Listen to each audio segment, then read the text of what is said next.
Wisdom for the Modern Man. Thanks, guys, for tuning in to this live stream. Going to be doing a lot more of these. Today, guys, we got another interesting topic. As you guys can see from the title of the video, we're going to be discussing, is the red pill wrong about marriage? Now, there's been a lot of interesting takes over the years, concerning the red pill in marriage and the laws and just the dynamics of that. And a video, now I've seen a little bit of this video, but the video is with the popular YouTuber Zuby. I'm sure a lot of you guys are familiar with him. And he is discussing the topic of marriage, prenups, divorce with another conservative lady who believes that men should just get into marriage the same way they used to. She doesn't seem to have much of a problem with the way the marriage is done today. She doesn't seem to have a problem with the marriage laws. And Zuby, he has a conservative view as well of marriage. However, Zuby has a more balanced take, considering he comes from a more, traditional Christian view, but he also understands the talking points and the viewpoints of the red pill. And it's a very interesting conversation. I've seen about 15 minutes of it, and I wanted to react to it together. So, without further ado, let's get right into the video.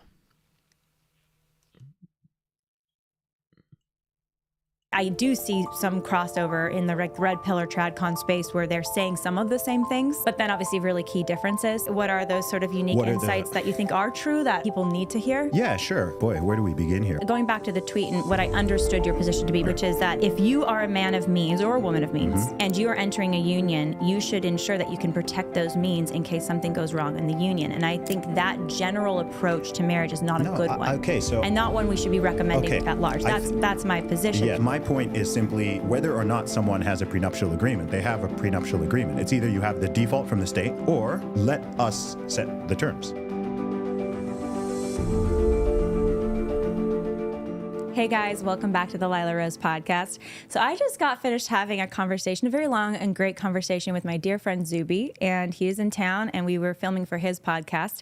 We were getting into red pill versus tradcon stuff, the division between men and women today and how to heal it. And then we started talking about prenups, prenuptial agreements. And so we're going to actually pick up kind of where we left off and just go for this episode. Thanks for joining. And Zuby, thanks for being back in California. Happy to be here. It's great to have you Always here. Grace the state. A big thank you to our podcast sponsor, 7 Weeks Coffee. 7 Weeks Coffee is small batch, ethically sourced, and gourmet coffee that I know you've been all over the world since we last talked. You were on the show, I think, 7 or 8 months ago. And you continue, I think, to bring light where you go. Thank you. I like how you try to bring harmony to some of the crazy conversations and some light into where you go. So anyways, we got into a little bit of a Twitter discussion a couple months back now. It's been a few months about prenups. It was in the context of kind of red pill, tradcon, meta debates happening. Okay, let's start with this because people who listen to the podcast already have heard about red pill stuff to some degree, tradcon. Let's just start with defining our terms a little bit. Yeah, sure. Because I think there's a lot of confusion, I think, about what these terms even mean now. So maybe we can start there. Okay, with just terms. Okay, and welcome to the show. Thanks for being here. Happy to be here. So tradcon, I mean, that just stands for traditional conservative. So I guess. Am I a tradcon?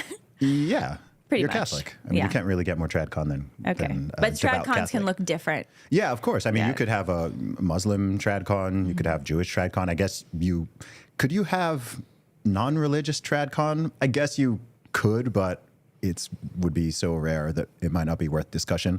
So someone just traditionally conservative, usually a religious background and strong faith, which one adheres to. They could be Orthodox Jewish, it could be Catholic, could be evangelical, whatever the case may be. That doesn't even matter. But just trying to live by and do everything by the book. But they don't always agree with each other, right? Because I've seen that even in the tradcon space. No. There's still different opinions. There's still different personalities. But yeah, politically, certainly socially conservative, but even usually politically conservative. the fiscal argument, I think it's more about social conservatism than necessarily what people might call fiscal conservatism. So I'd say socially conservative views, and that includes around things with, relationships, marriage, sex, family, children. So typically all of like that. pro-life, pro-marriage, against divorce, open to life, like having a big family, some traditional gender roles in terms of like women should really be there for their kids and men too, but men are typically like the provider, the leader of the family, economically, the groundwork for how it typically looks for people. I mean, you definitely, if you're a traditional conservative, then you certainly know that there are only two sexes and that they differ, but also that there are gender roles as well. If someone totally rejects the idea of gender roles, they're probably not going to fall into the TradCon bucket, because that's more liberal or progressive. But thinking. I think in the space of TradCon, there's extremes too, or people that are in different parts of the spectrum. Because I know some people who call themselves TradCons who say women shouldn't vote, and women should never work. It's wrong, if you're mothering and you don't have to be doing that work, then that's a problem. Obviously in today's economy, you often need additional income. It's hard to do it on one salary, et cetera. But so, yeah, there's a lot of obviously those variations. But I think typically speaking, like you're saying, pro-marriage, pro-life. Yeah. Like gender, TradCons are on a spectrum. Just kidding, just kidding. Yeah, there's a spectrum of beliefs in everything, just like there is in liberalism, conservative, in Christianity. Gosh, I mean, let alone even in Catholic and Orthodox. But then within those, you've got factions. Within those, you've got denominations. And within those denominations and even congregations, every single person standing or sitting in that church is going to have slightly different views on things, because we're all individuals. The individual's the ultimate minority. But sometimes we need to be able to use shorthand to have conversations. Otherwise, all conversations are impossible. So red pill. Sure. How would you define red pill? Yeah, so this is something that is... Now, this is very important that he gets right, because a lot of people describe the red pill very wrong. So in order for this to be a very good conversation, he has to set the ground floor right in terms of defining what the red pill is and what it stands for. So let's see if he nails that. What's interesting about the sort of red pill terminology, obviously it's from the Matrix. So Morpheus offers Neo, he can take the blue pill and he stays in this sort of, or he can take the red pill and the sort of scales fall from his eyes and he can see all the intricacies and details of how everything really works. So the original idea of the red pill, by the way, the terminology dates back 20 plus years, even when used as applied to gender dynamics. What's weird is in the past sort of 2 to 3 years, there's been a sort of resurgence. It's been mainstreamed in a certain way.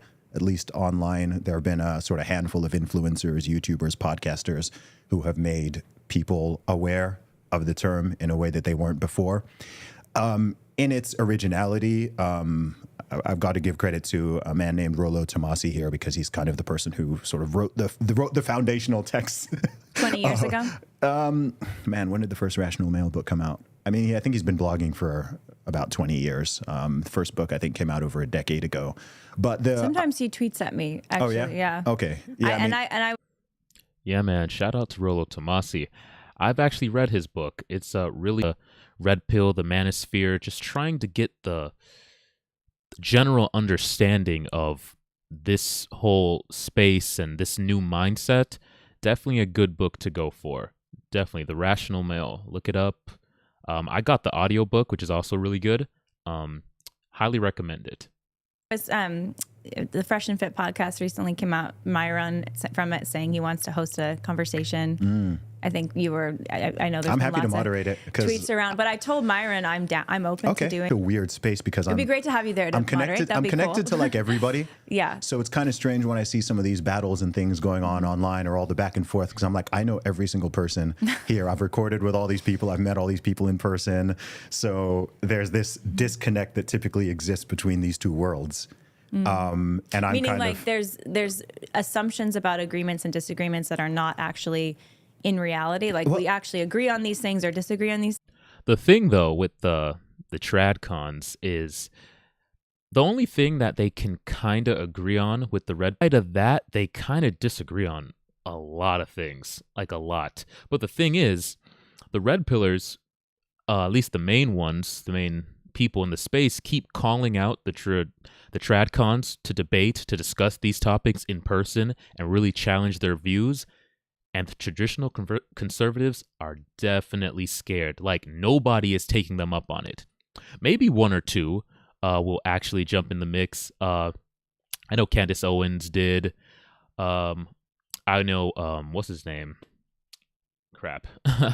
Andrew Wilson has also debated and gave some pushback. And, he agrees with a lot of the red pill, but he also has, a more conservative view. But the main people, especially the guys at the Daily Wire who are very critical of red pill talking points, won't debate. And they've been called out a number of times. They're definitely scared because they know that their worldviews would not stand up to the current dating marketplace as of the data. And they don't have anything to back up their side because it's very different. The world is very different than a lot of conservative people. Content creators are trying to paint it out to be. They're telling men to just go about dating, go about relationships, go about marriage the same way that we've been doing it for the last 100 years, despite the landscape being totally different. And they're afraid to have their views challenged. They really are. Like, I would love to see the guys at the Daily Wire go up against the red pill. A good, I would say, Myron, Rollo Tomasi, who's another good one that would be good? Even Zuby would be great. Just sit across the table and you talk to these people. But the only one that I guess kind of red pill individual that they've ever talked to is Pearl from and that's the only one. And then she did good. From Just Pearly thing. She did pretty good. She held her own. But I felt like they chose her because she was a woman and they thought that maybe they could have an upper hand on her. But she held her own. But they need to talk to some guys because the guys are the ones who really have the facts and are really going to hold their feet to the fire. But let's keep going. What I mean is even in social circles, I mean, you're not going to find a lot of people who know and have recorded with Matt Walsh, Ben Shapiro, Candace Owens, Mike, all the Daily Wire people, and yourself, and been on Christian podcasts and so on. But I've also been on. I've been on Fresh and Fit 6 times. I've met Rollo Tomasi. Like, I've been on a show with him. He's been on my podcast. I just talk to everybody. I talk to everyone. I'm kind of cool with everyone, and I try to see things from the different angles and talk to people in real life and try to think of what's useful.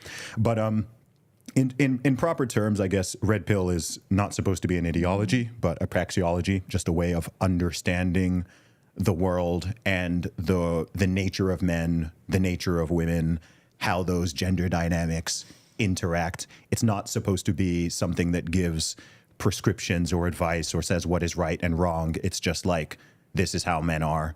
This is how women are. These are some things you can expect. This is how they, sort of evolutionary biology informed. So it's like a study. You would say it's like, in a way, like a sociological study of gender, of human nature, as it pertains to gender dynamics in particular. Yeah. Okay, he nailed it.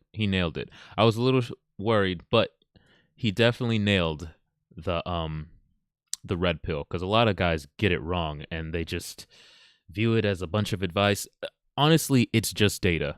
It's a lot of data, and then you could do with that data what you want. You can completely ignore it.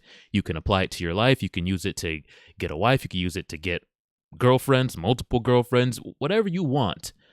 It's just, here's the truth. Here's the facts of the matter. Do with it what you want. And a lot of guys, it's very helpful because most men are lacking the facts of the matter, and they're operating completely blind. They're just doing what they're told to do, and understanding this new and from that point on become far more intentional because you know the outcomes of certain situations and you're not moving blind anymore. So I really like his take on it. Very good defining of the red pill. Because I see a lot of advice being given out by people in the red pill space, and obviously all over the internet. Everyone's giving advice. I give advice. We all give advice. I think it's kind of hard not to. But how you should date. Yes. If you should marry. There's that viral tweet from Rolo saying, get a vasectomy, Yeah, that was- don't get married. And then he was like, I'm trolling, I Yeah, think he was saying, so I see all of that. And, obviously. I think it's a shame that that's like probably one of his best known pieces of content on the internet, given that it was like one of the goofiest, and he's actually written a lot of very valuable and interesting stuff. Yeah. Well, we could even just go there. I mean, I want to talk about the prenup stuff because you and I know we're tweeting back and forth about it publicly, and I do want to just have that conversation. Yeah, sure, no problem. Too. I am interested. I'm very interested in hearing you kind of unpack what are the things that you think are the most uniquely, the unique offerings that someone like a Rolo has that are true. Okay. Because, and I say unique because, I do see some crossover in the red pill or tradcon space where they're saying some of the same things. There's some similarities. Yeah. But then obviously really key differences. So let's go to that because I Start am with that, curious. Like, what are those sort of unique insights that you think are true that people need to hear? Yeah, sure. So, boy, where do we begin here? Because I think like every tradcon would say that. My Catholic faith teaches me that. Exactly. Human nature, biology class teaches you that. Prior to 2012, So- it would not need to be said, but we Yeah. now live in a time where, that does not just mean that we look different or have slightly different body structures and, reproductive parts and so on, but our interests, our proclivities, and specifically our dating and mating strategies from an animalistic evolutionary bio. I know in, say, Rolo's writing, there's a lot of conversation about hypergamy, which is something that simply saying that women tend to date and mate across and up in terms of socioeconomic or status hierarchies. Jordan Peterson has talked about this many, many times. If you look in any culture, any time, any nation, women typically... It's the whole wanting a man who's taller and who earns more money. If you want to boil it down to a sort of simple modern, most men. In fact, the more traditional a man is, probably the less he cares about how much his former wife earns. I guess you could say the so on. hypergamy, if you use that term, it just looks different. Like men, maybe that kind of high status man, and using those kind of red pill terms is looking for like a woman with a particular aesthetic who physically lives up to a certain standard he has, or she has a certain kind of level of self-care that he's seeking, and how she presents herself, whatever. You know? I think both men and women, want the sort of best mate that they can get. But it's like, how do you define the best mate? And I think that's where it all the differences shake out. Like, but I guess the point is that the way men and women define that is different. Of course, there's overlap. yeah. But the things I that agree women with are that, yeah. generally attracted to in men are not necessarily the same things that men are generally attracted to. I in guess women. what I'm curious about is like, and then we'll move on from Rolo to the prenup conversation and try to see what we can That's make there. good. But what I'm curious about is like, okay, you mentioned some things, but you're like, Jordan Peterson says that, and I'm like, TradCon says some of that. Like, so what what would be unique? Like, what would be something that you think? What's unique? Because the unique stuff, just to be candid, like the unique stuff I see from the red pill world. A woman's dating and mating strategy may change as over the course of her, depending on how old she is. Like the over hoe course of phase theory. over her age. As I've seen it if you want to called. put it that bluntly. I mean, that's what I see them call it. And dual mating strategies. So in different phases, different times and places, they're being. I would agree. That definitely is unique to the red pill. At least I haven't heard it anywhere else. The concept of women, adjusting their dating strategy as they get older. When they're young, they want the hot guy, the attractive guy. They kind of are less cautious about who they get with. It's more of the bad boy type. They're more they take more risks in the kind of guys they're willing to date. Then as they get older, they start looking for more, provisioning, provider traits within men as they get into their late 20s, early 30s, and then by the time they get to their 30s, they're absolutely looking for a provider. And it's important for men to know this, because as men, we want the best deal for ourselves as well. Wild and free when she's young, and then, sort of sneakily trying to transition into a more conservative, more, dating strategy to like make herself look more marketable. Men need to be aware of this so that they know they're getting the best deal, because a man doesn't want a woman who's had fun and then now is ready to settle down. Would, get caught up. They would think they would meet a girl in her late 20s, early 30s and think they're getting themselves a good deal when really you're getting the retired party girl. But now, since men are aware of this, a lot more men are doing background checks on their girl. You got to get the hoe facts to make sure that you're actually getting a woman worth committing to. And this is also leading men to date younger women because they don't want to get the woman who's done having her fun. They want to get the woman who, hasn't had her fun yet, aka hoe phase, and, not get the leftovers. So this is just one example of how red pill knowledge has changed the way men approach dating. And I think it has been very beneficial. There's more than one mating strategy that either a man or a woman can adopt. We're both fans of monogamy, but obviously, polygamy is a mating strategy. We talked before of if you're a man who has a lot of status and a lot of resources at any time in human history, pretty much, and probably at an all-time low right now, but it would have been normal. Oh, you can afford 3 wives, then have 3 wives. You can afford 10 wives, then have 10 wives. So you're saying that's kind of the more unique aspect of red pill that is different from your TradCon or Jordan Peterson, where they're saying women typically go through, the argument I've seen, correct me if I'm wrong, let me hear if I hear this correctly. This is good prep if we do have a conversation. Yeah, it's all good. It's like that women go through this phase where they're really promiscuous and then they want to settle down. Or, women, high status men are more naturally bent and should want polygamy. Or polygyny, I should say. They would want to have multiple wives, and that's not necessarily, and my impression of it is a lot of the red pillars say that's not a bad thing, that men should have, high status men should have access to multiple families. It's not a big deal. I think this is when people start putting their sort of own personal opinion and advice bringing into it. Certainly in the original form of a lot of red pill thought, it was just like, this is what it is. This is what the proclivities are. This is what our natural tendencies are. And then, of course, you have society, you have religion, you have culture, you have laws, you have all these things on top of it to take people out of their just raw base nature and mating strategies and implement some type of thing that actually works in society, like marriage. And acknowledge that they have free will and a soul. We're not just animals with base instincts. So I guess you could say a lot of the red pill thought is, okay, if you removed all of the restrictions and structures of society, what would males and females do, right? Around the animal kingdom, how do the males typically behave? How do the females typically behave? How are their mating patterns different in order to ensure the survival of their species? So I guess in the most raw sense, you could say the red pill is just sort of taking away from aspects of morality and ethics and social conditioning and whatever. What is the sort of raw state of man? What's the raw state of women? You're always going to be generalizing as it pertains to mating and intersexual dynamics. I guess that's really what it is. I think in the last couple years, it's become quite tainted by people's personal opinions and advice of, oh, well, I think you should do this, or I think you should do that, or whatever. And the justification might be like, okay, well, this is our natural state. Someone might say, oh, well, marriage and monogamous are not natural per se. That's not sort of the natural state of a man, especially if he's able to and has status and whatever, and he's tall and he's good looking and he has money, then his natural proclivity is to mate with all the attractive reproductive age women that he can.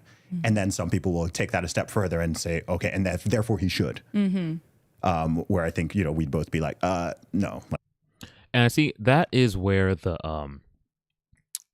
religious people and just the secular people within the red pill, deviate, because the traditional people, religious, are going to tell you, understand the facts, understand the truth, primal desires, and just be full-on sexual degenerate and just sleep around.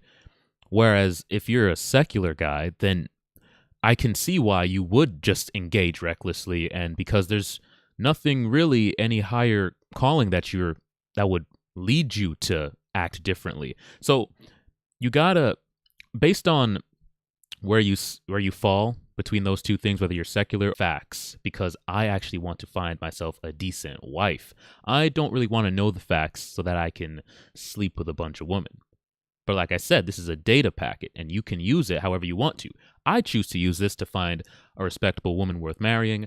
A more secular guy who isn't religious will use this to find a bunch of hoes. And it will work for that. It will work for both parties. That's well, that depends. Are you religious or are you not, you know? I say go the religious route. I feel like that's much more a better lifestyle, and it's also safer than just, you know, sleeping around with random chicks. But everybody wants a different outcome, and that's why I like the red pill, because it just gives you the knowledge needed to get the result that you're looking for.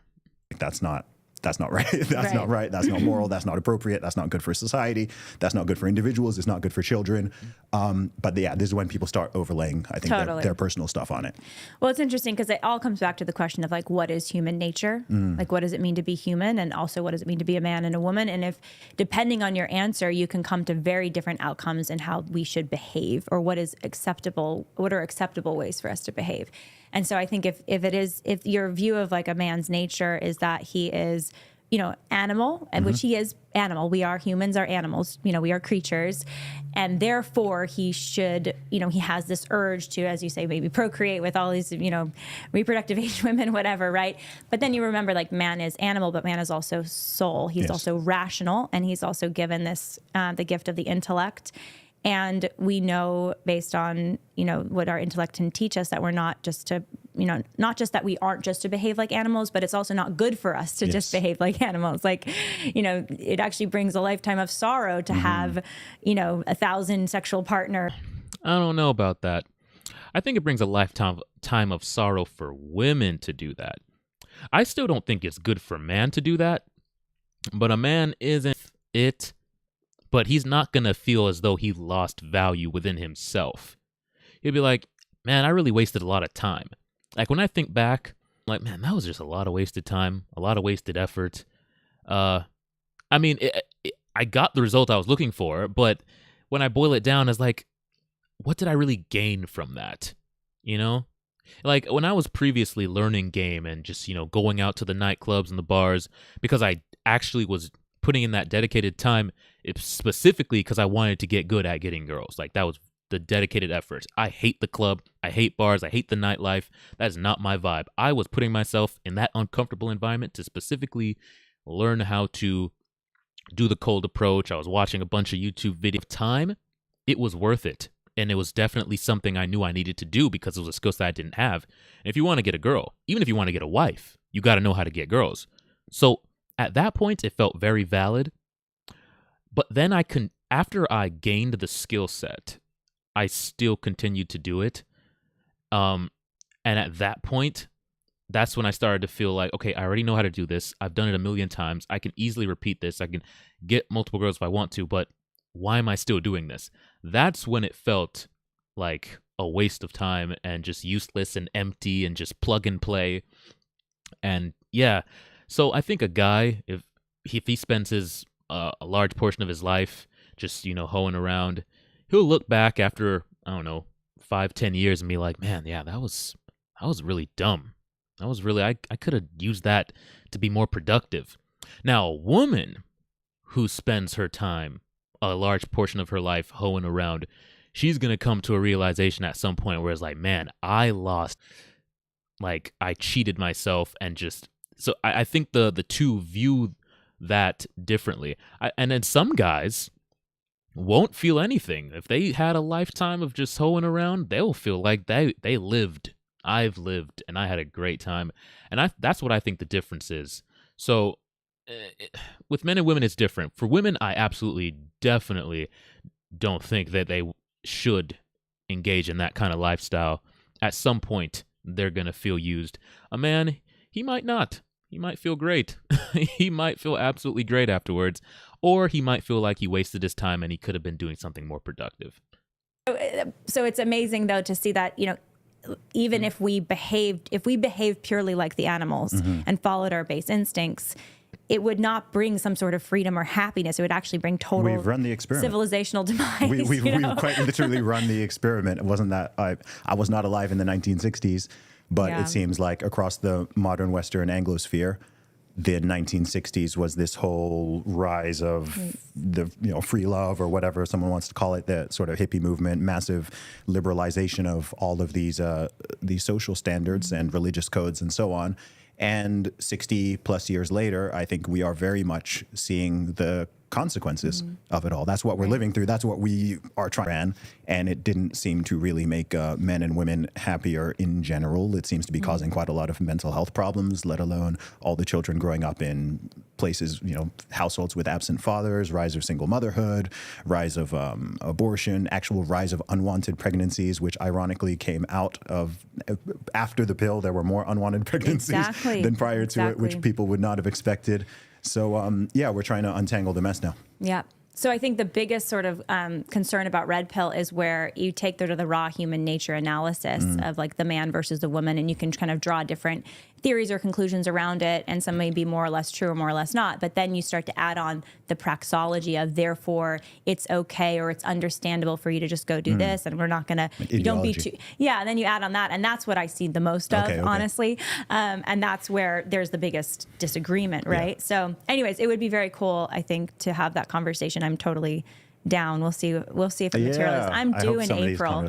So I'm like, I sent a message on Twitter recently. I was like, hey, I'm down, but it has to be like very soon because I'm going to be out of commission in a few weeks. But differences between men and women right there.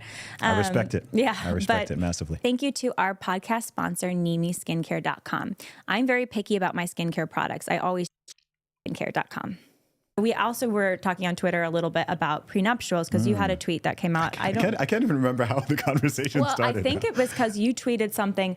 I'm not going to pull it up. It'll take too long. But it basically, correct me if I'm wrong, as I remember, it was saying, you're basically saying it would be foolish for a man who was of great means, like a millionaire, I think was the term you used, to not have a prenup. Yes. And, it was a very definitive statement. Basically, if you're a wealthy man, you need a prenup, and it's foolish not to. And I responded by saying, no, basically, I don't agree. And there was our disagreement. Yeah. But basically, And this is where the conversation gets interesting. This is where it gets spicy.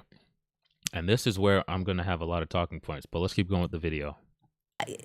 That conversation went like 4 days. I know. We did go back and forth a little bit. And again, my position isn't that every prenup is always wrong. It's more that having a principle that because I am wealthy and I have these, material assets, therefore, if I marry, I must protect those material assets from a woman who might go astray in the future in our marriage. I think that's the wrong view to enter a marriage with. And that was what I was attempting to communicate online in Twitter tweets. It's hard or to. X. It's not even Twitter, and it's then X, it ended right? up like a conversation with me versus like trying to battle like 1,000 people. Well, yeah, then everyone's piling on, which is fun. Like that's X. Yeah. Like that is fun. Like, thank you, Elon Musk, for X. But anyways, I'd love to hear your, let's just talk about it for a little bit. I'd love to hear your take on that. Yeah, absolutely. So, man, there's so many different angles I can approach this from. So I think the first thing that's probably worth saying is I would have had the same reaction perhaps even as recently as 1 year ago. I used to, I think the term prenup itself is probably popularized by Kanye West's Gold Digger song and like sort of mainstream media. But I also used to view for the vast majority of my life the idea of a prenup meaning that, there's a lack of trust or someone's entering with, like not wanting to be all in, that type of thing. That was the sort of meme in my head that I guess I had just absorbed a bit like prior to becoming explicitly pro-life. I had just kind of adopted the societal meme of like, being, I never liked the idea of abortion. I never really thought about it all. But when I actually did like research and listened to people and actually did some reading on the topic, I was like, I have changed my mind on this. So this is probably the issue I have most recently, issue of significance I've most recently changed my mind on. So what changed your mind? Yeah, information, just learning more about what it is, what it isn't, the different reasons why people and why a couple may have one and get one. So first of all, I think that when it comes to what marriage is supposed to be, as by God's design and intention, I think we are very much on the same page from what I know about your beliefs. I also think that, sadly, in the modern world, we are in the minority of truly having that belief of a lifelong covenant binding two people and their families in front of God that's not to be ripped apart for random frivolous reasons. That's just that. Sadly, that's where we are. This is the reality of where original. Oh, and let me add one more thing, because I think one of the most important points is that if you're going to get married in the legal system, state, government approval, so on, all of this stuff goes pretty much out the window if you're just talking about two people coming together, having a church wedding or synagogue wedding, whatever, and not signing all the documents and all the legality of it. This is talking about the legality. Is jurisdiction, and that jurisdiction essentially has a default prenuptial agreement. Most people actually, when they get married, they don't actually know what they're signing up for. They don't. It's not like a contract, and they read through all the documentation of what it means for their finances, and for even their common property. law marriages has you could argue has this sort of. There are rules that engage even that, like Yes. if you've lived together for long And people enough, don't things know. like that. Yes, and people don't generally know. So I would say that if someone is choosing to get married legally, you're already signing a contract. People say, "Oh, religious people like to say it's not a covenant, it's a contract." I'm like, it's both. It's a both, contract. yeah. If you are legally getting married, you are signing. You're literally signing a contract. The state marriage contract is the most signed and the most unread contract, bro. Like, guys really do not know what they're getting into when they do it. They just assume. And that's the thing. You will hear them say, it's a covenant. No. There's two different things. There's the covenant, which is the biblical, the religious laws that you follow. Then there's the contract. Those are very two different things. The contract, okay, so the covenant, that's established by God. That is a set of marital rules established by God that cannot be changed. That's what you're agreeing to. They're pre-established. They can't be changed. They don't adjust with the times. They are what they are. You either agree to them or you don't.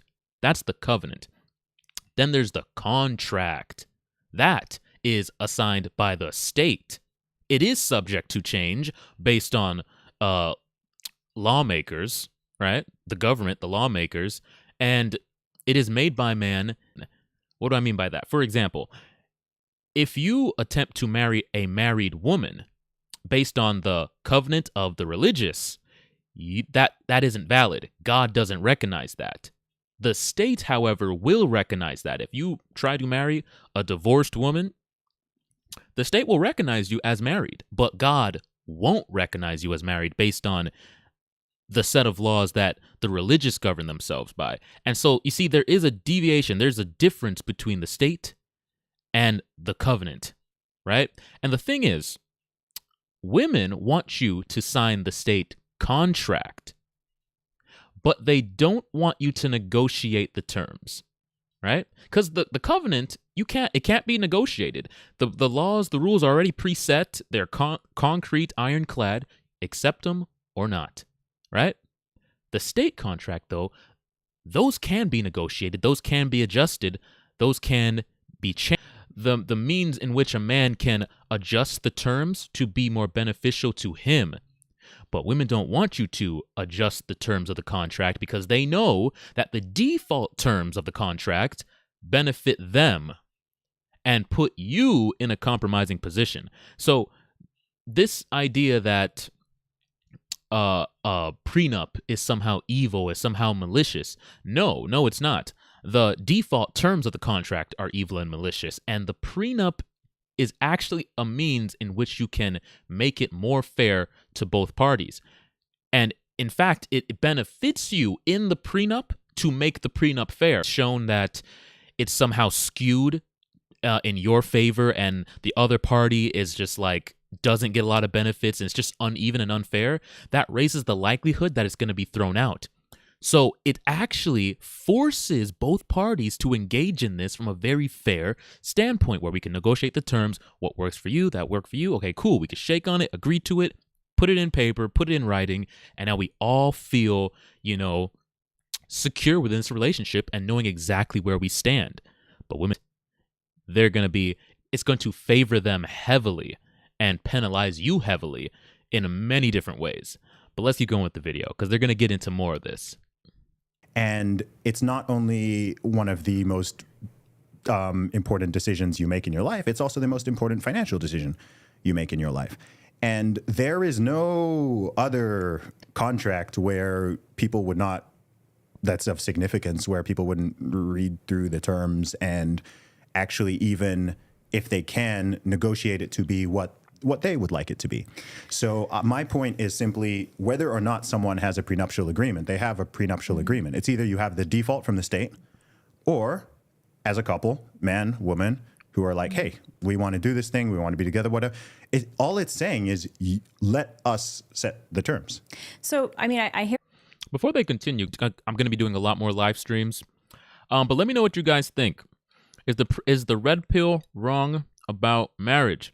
And what's your take on prenups? Are they evil? Are they wrong? Are you going in with the wrong mindset if you're getting a prenup? Let me know what you guys think in the comment section. And thanks again for tuning in, guys. What you're saying, but Okay. I think that the big question is this, which is that, of course, like there are rules that govern, you can say rules that govern marriage to the extent of, obviously there's tax law, if you're filing as married versus not, but, you can file as married versus not when you're married. Like Sure. those are decisions you can make. But if you were to separate, there's how the assets might be divided. And I think that's where the rub is my understanding with your position. And so I guess the first big question I have is what do you see in the current the current law system?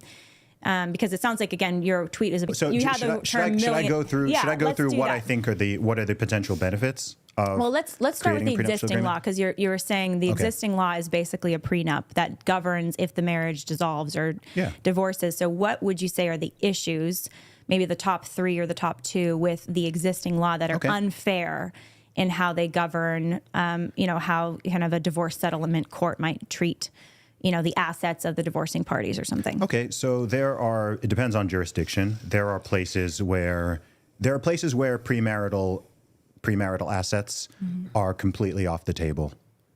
And there are places where they're not.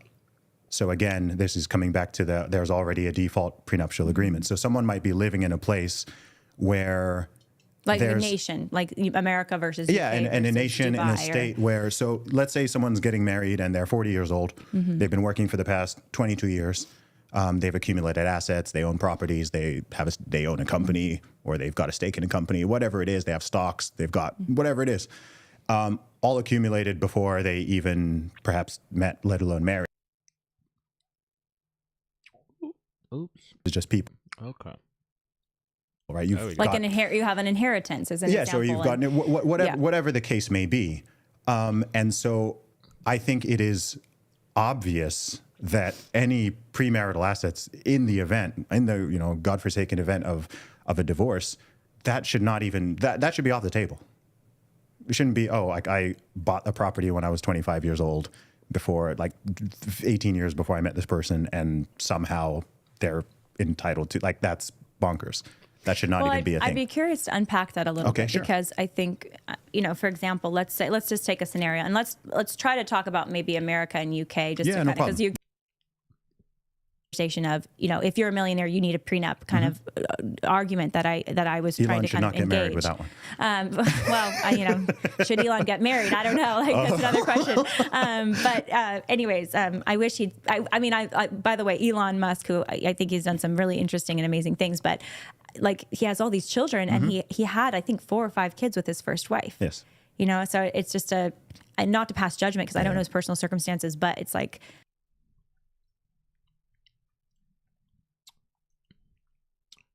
Who I don't know who. It would. Who as they say, Who knows? Who knows? Women file the majority of divorces. Yeah, we 80%. don't know the details. Thank you to our sponsor, EveryLife.com. EveryLife.com is America's baby product. Thank you. Appreciate you. say someone gets married, we're back. they, like you said, they bought a house or they bought some property that's like an investment property. Let's say they were 21 and they're, now they're 28. I don't know. It has accrued in value. They get married to a woman. She doesn't really have many assets, but they get married and then they have like 4 kids together, right? And then God forbid there's a divorce of some kind that starts to happen. Those kids in the last 5 to 10 years, like she's not been making money or investing in new rental properties or anything. Her primary work has been the children. Maybe she's had some side hustles. He's been continuing to grow his income, and the rental property is one of his assets. And now they're separating, and she is going to need to be able to provide for those children when she has her shared custody of them or whatever. She's been out of the job market, family law attorney. So it would be interesting to have one on the show. Maybe I should. That's actually the next step. I think you should, But, she is entitled to some of his assets because even though she wasn't working and they didn't belong to them before they got married, because hasn't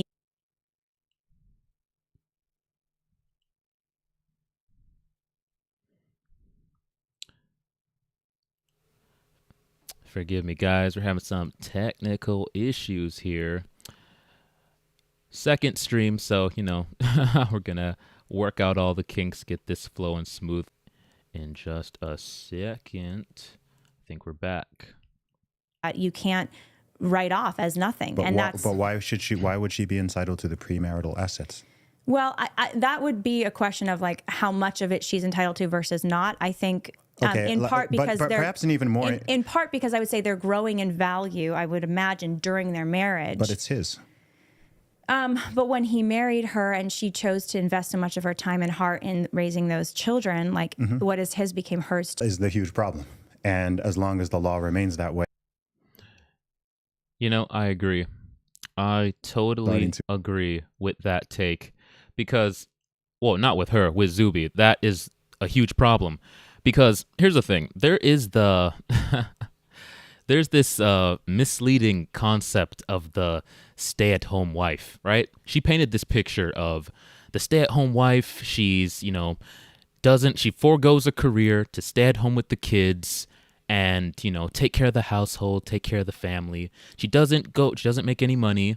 And so in the case of divorce, she's going to need money to survive. That makes sense. That is the whole reason behind why this system was put in place in the first place. That makes sense. But it's misleading because that is not the most common scenario we see in society. In fact, most women are not stay-at-home mothers. In fact, I have here only 24 to 26% of women are stay-at-home mothers. So, if most women are not stay-at-home mothers, and in fact, most women are working throughout the marriage because most families can't survive on one income alone. So the woman is not only, is she not a stay-at-home mother, she's working.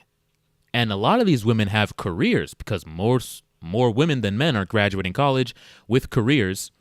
In fact, one of the main reasons the age of first marriage has risen is because women are taking longer to get married because they want to establish themselves in their career before they get into a serious committed relationship like marriage.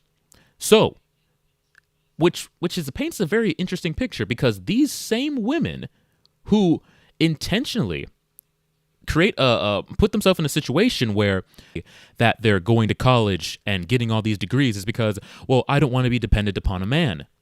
What if he leaves me? What if he divorces me? You hear this all the time. Then I'm just going to be, destitute. I'm not going to have any money. So they set themselves up so that they won't have to rely on a man. And yet we treat them based on this law as though they still need half of a man's assets.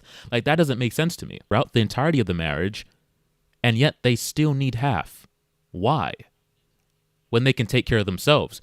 They literally get their careers in order to be self-sufficient and self-reliant. So why do they need a half then? It doesn't make any sense to me, but hopefully they get into that because a lot of times they always throw out this scenario as though it's the most common thing, as if there's just stay-at-home mothers everywhere, which is misleading. The same way when the abortion thing is brought up, how women will throw in the R word scenario, well, what if the girl gets R-worded and then she's forced to have the kid? That's misleading because it's not the majority. In fact, it's such a small percentage of the cases of abortion, but that's the main thing they use. In this same thing, this is the main concept they use, but it's not the majority of people. So it's very misleading, and you have to bring them back to reality. And it's like, no, most women are working, most women have jobs, and a lot of women have careers that make them self-sufficient on their own. So why are we pretending, and why are we giving them the benefits of a law that was put in place for women who were stay-at-home mothers who can't financially survive on their own after the marriage? Why are they still getting the same benefits? It doesn't make any sense. You have a lot of stuff. I think young women are actually more likely to have property than men are now. Then all that's going to happen is fewer and fewer people will get married because that's such a poor incentive. Well, I think the biggest question is not even if they should divvy up that premarital asset they had before marriage, 2/3, half and half at all. The biggest question is if and when you get married, you know, are you going into the marriage on the spouse that might go the wrong way? Or are you going into the marriage in terms of, this is my one flesh I'm going to be committed to for life, and I'm going to really select the best spouse I can? Let me ask you a question. Do you think that people should get married with the state involvement and sign the papers and sign the legal contracts? I think it's good to, provided you don't have some very defunct state, Catholic. So she's saying that it's good. Once again, guys, I'm sorry for the technical issues. Still working out the kinks on this. This is my second stream.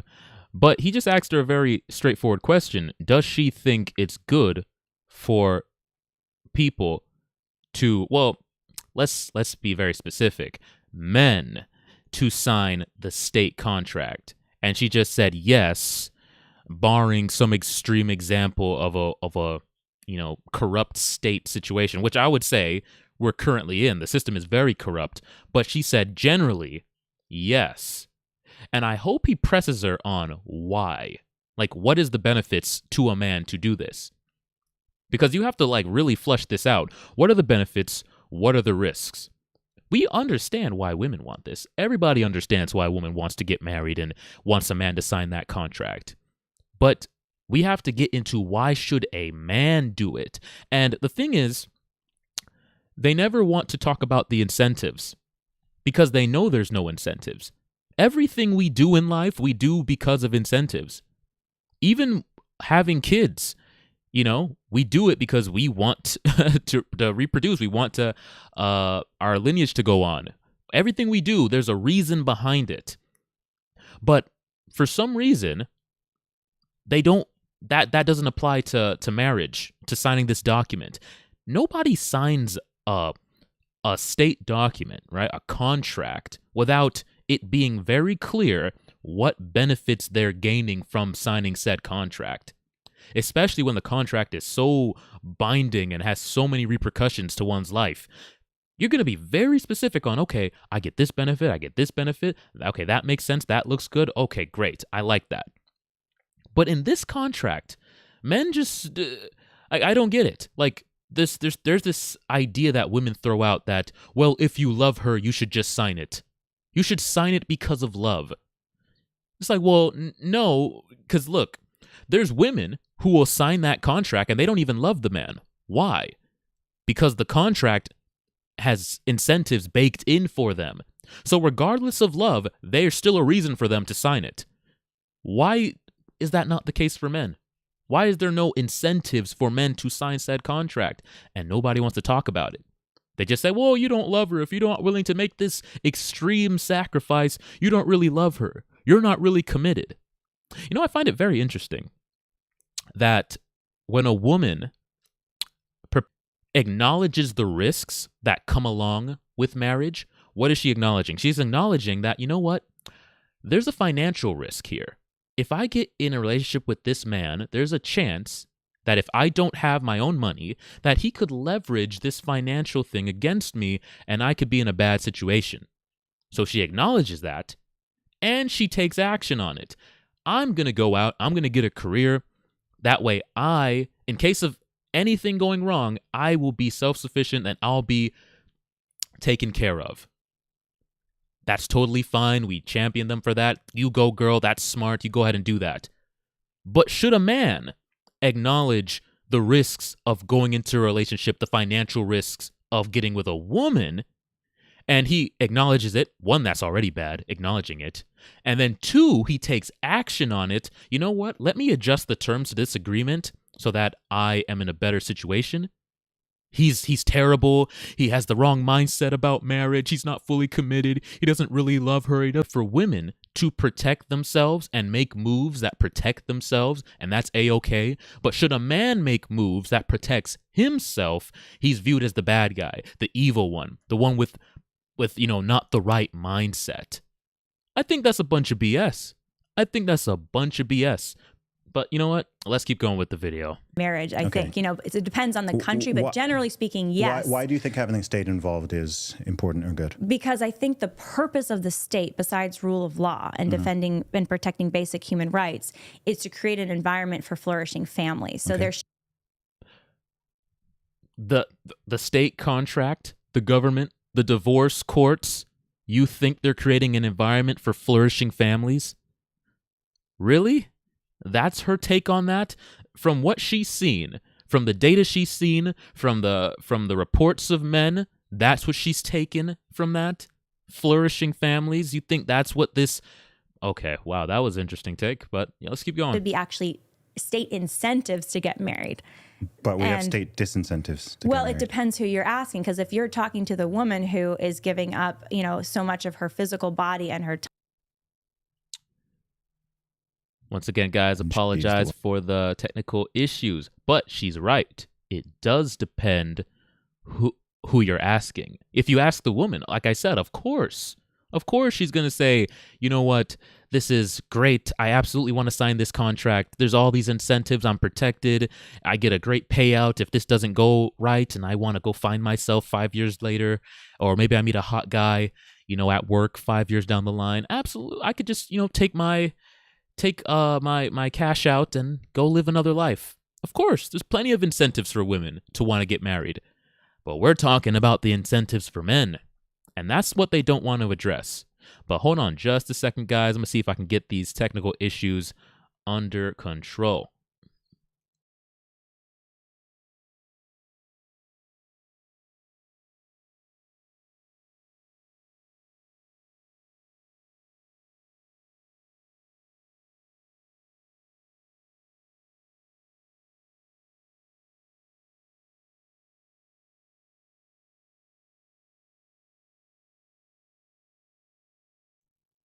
All right, we're going to see if we're good here.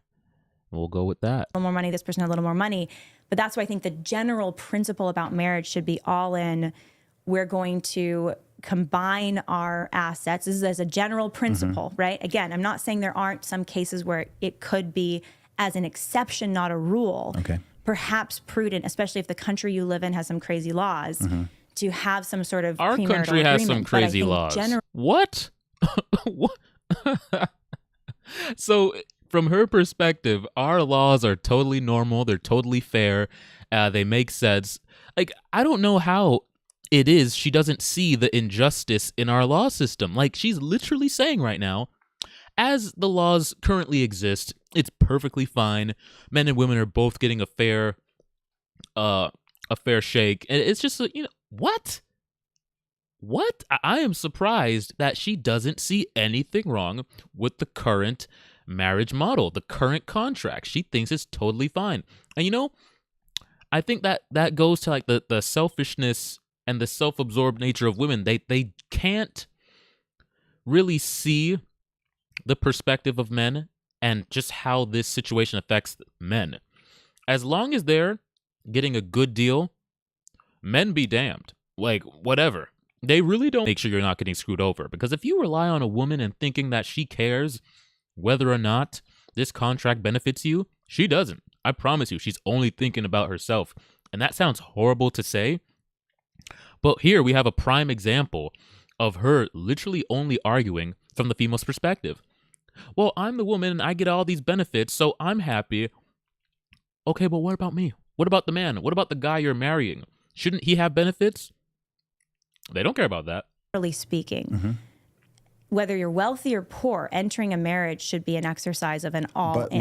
we live in a time Because that's where the nature of marriage. It's the nature of marriage. It's supposed to be, but it's not. But it's not. In the U.S., the divorce rate. Let's take the average of the things people say. It's hovering around 40%. It's hovering around 40%. So at large, but when you break that statistic down and you look at different groups, for sure. divorce is much higher around. Like if you're a group that selects to marry in a certain way, has certain values, has certain behaviors and practices, you can bring it down. Your outcomes are much better, meaning there's much lower rates of divorce. So if you just take a general population at large and you say, well, they're all divorcing, so they all should have prenups, I think that's not making for a good plan for that society to advance. I don't understand the opposition to. So the reason I'm in favor of prenups is because, number one, I have a huge question with all of these things I'd ask courts. So if the people getting married, if they do want to go more all in and they want to consider premarital assets and join everything together, my point is you, the couple, rather than lawyers and this web of whoever it is, you can make all those agree. You just say what we agree. This is what it is. Your prenup can be as simple or as complicated or whatever it is. Yeah, like that makes sense because literally there is a default prenup, and that's just the state. The state has already determined how this is going to play out should this end. So there is already that's already in place. So it just makes sense to adjust that to suit both of you, right? Because if the default terms are there and the default terms suck and you can change those, why wouldn't you? Well, the only reason you wouldn't want to those terms to be changed or to be adjusted is because they serve you. Well, you have to ask, who do these terms serve? It only serves one party, the woman, which makes sense why they're the ones who advocate for it staying the same way. Bro, and she doesn't see anything wrong with that. She doesn't. The same people who will sit there and talk about equality will absolutely fight for systems that uphold the most heinous injustices. It's crazy to me. So I think a major part of it is to even force these discussions and avoid future arguments. Finances and assets, those are one of the biggest things that tear people apart in those other family members. You mentioned inheritances, all this kind of stuff. If you own a company or you're a member of a company and so on, all of these things get increasingly complicated. So what you can do is you can just create a prenup in a way that actually incentivizes better behaviors as it currently stands with no-fault divorce laws. So you're saying, okay, people come together, that happens. 4 years later, 5 years later, someone's like, okay, I'm bored, peace, I'm gone. That's totally legal to do. And then it's like, oh, and I'm taking half your stuff with me. That should not be incentivized. That like the fact that that's even possible that should not be possible. That's my point. But she's okay with that though. She's 100% okay with that being possible because it benefits her. She doesn't care. It benefits her. And I'm curious what argument she's going to have for this because I don't see how any fair individual could think that that's okay. You put in 5 years or less, and then you walk away with half a person's like acquired wealth that took them a lifetime to accumulate. How in any way, shape, or form is that a fair contract? And a prenup could fix that. And the woman, they make it seem like the man is the only one who writes up the prenup. It's like, no, you have a say in how this plays out. You sit with your lawyer as well, and he crafts up what you want out of it, and you guys come to an agreement. They make a prenup seem unfair, but it's not. It's actually the most fairest way to go about it because both parties are entering into something fully knowing and agreeing upon how things are going to play out. It's literally the fairest way. The default settings are where the injustice lies. It's like that should not even be possible. So I totally agree with you of how marriage should be approached and what the covenant should mean and so on. I'm just saying we live in a very, very deeply fallen world and society where that is not the case. So one of the reasons why I'm in favor of normalizing prenuptial agreements is because I think it will actually encourage it will actually encourage more marriage, because until some of this legal framework and some of these giant gaping holes are patched up, which are providing perverse incentives for people to break up their marriages and break up their families because they can be rewarded for it financially, that shouldn't, I'm just saying that shouldn't, you can close those gaps. You know, long term, again, hopefully everything. You know, and that is one of men's greatest fears. Women like to say that men don't want to commit. Men are afraid of commitment. They're afraid of commitment. They're running away from it. No, we're running away from your lack of commitment. That's what we're running away from. Men totally want to be in a relationship. We have no problem committing. It's that when we look at the data, right, we see women who don't honor their vows. So, and then on top of that, they try to gaslight us into despite looking at the facts, they try to gaslight us into believing that we're the problem. For us, even acknowledging their actions, the way they view marriage and they treat marriage, we're wrong for even bringing it up, for acknowledging it, and we're definitely wrong for making decisions that will better affect our future. It's crazy to me.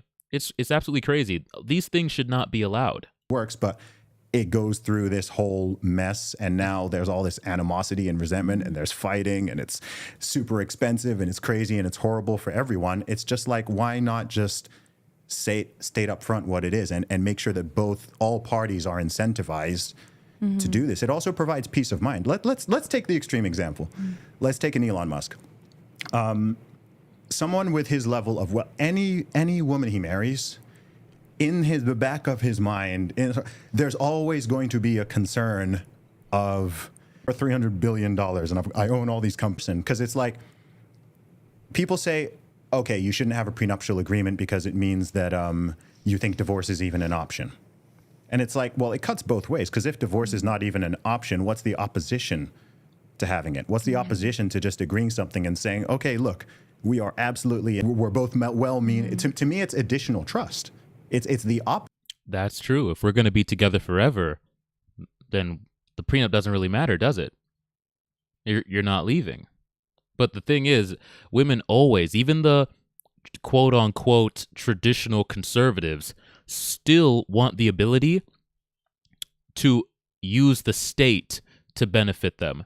They'll put on this act as though they're here for the covenant and we're locked in for life, but they love having that little default, fallback plan just in case they want to, go secular and come up with whatever reason they want to come up with and just take that route. You got to really understand whether a woman is marrying you based on the rules of the covenant or based on the rules of the contract. Because if you're marrying with like the covenant, the biblical, the religious, right? For better or for worse, in sickness and in health, till death do us part. That's the covenant, right? That's for life. If you're marrying based on those rules, it doesn't make sense to sign the state contract, because the state contract is a for now contract. It's until we get tired of each other contract. It's definitely not forever. It says forever, but what actually doesn't even say forever. It's just based on, it's literally a for now contract. So if your religion which religion does, the guidelines of the Bible, of all these other books, they tell you this is a forever deal. You're locked in for better or for worse, sickness and health, to death do us part. Then why would you engage in a contract that says, well, this is for now. We can break this with no fault. If we just get bored, if we get tired, if we want to date other people, we could just leave. It doesn't make sense. It kind of negates the biblical essence of what you're actually doing. So either, I say you got to do one of the two. Either you got to do the state contract, or you got to go the religious route, and you got to stay in that lane and just not sign the contract, because it doesn't make sense. Because with the covenant, nobody's leaving, right? No reason. So it doesn't make sense. It really doesn't make sense for you to be religious, agree to the covenant, and also sign the contract. And the thing is, and something I've noticed is that Men, the reason why there's such a big problem when it comes to marriage is because men are signing up for the covenant. For better or for worse, sickness and health, to death to us. However, men believe that women are signing up for the covenant like they are. And it's not until later on when the woman decides that, oh, I want to leave, that men feel incredibly betrayed because they believe that the woman was on the same time that they were. And that's why you really got to ask questions beforehand and really see where she's at in the state. When men think of marriage, we're thinking the covenant. And that is where that disparity lies. You really got to understand like who you're marrying and make sure that you guys are on the same page. And they will pull the wool over your eyes and make you believe that they're here for the forever contract, when really they're here for the for now contract. So be very careful with that. Of mistrust. It's actual additional trust where you can sit there and say, okay, cool. Like, we love each other. We're going to do this. This is not about, imagine Elon, it's not about my money, my assets, what you could potentially get from me, whatever. We're just doing this thing. We want to raise this family. We want to stay together. So I think it can be done in a way that it incentivizes the good behavior rather than incentivizes bad behavior. It's a real problem having these perverse incentives where it's like you can break your vow and be rewarded for it. Yeah, I mean, I think practically speaking, I would be interested if there's data about like people who are getting prenups, these like very carefully crafted, individualized prenups that you're recommending, and are they more likely to have these successful marriages? I mean, I don't know that there's data that shows that. I don't know that there. It would probably be quite hard to get data on, and it would be hard to do because it's multivariate. Mm-hmm. So you'd also need to somehow like filter out religiosity and filter out like all the other variables. You see what I mean? I think that's the problem I have with the prescription you're giving, mm-hmm. And that tweet. And that was my problem with the tweet. It's one thing to have a very exceptional case of someone like an Elon Musk who has multiple businesses. I don't think it needs to be that exceptional at all. Well, or someone who's like a widower with adult children, and you could kind of craft up these very unique cases. What about people with? Why does it need to be an extreme case to have a fair contract? Like, he needs to start asking her like some more like hardcore questions, like what about the contract is fair? What does she think is fair? What are the benefits a man's getting out of this? Does she believe that men are benefiting from the contract as it currently stands? Does she? But like, he needs to like really ask her more about the man's side, because everything she's arguing is from the woman's side, protecting the woman, securing the woman, and making sure the woman is getting what she wants out of the situation. He needs to like grant all of that. That needs to be granted up front. Listen, we understand why a woman wants it. Let's set that, because the man is the one who wants to adjust the contract because it's unfair. He needs to ask her, why does she think a man should sign it? What benefits does he get from it? What risks can she identify? Because sometimes it's good for them to, instead of him just saying, telling her the risks, it's good for her to acknowledge the risks. So ask her, what risks do you think a man is taking on when he signs this contract? To it. No, we're talking about the man's risks.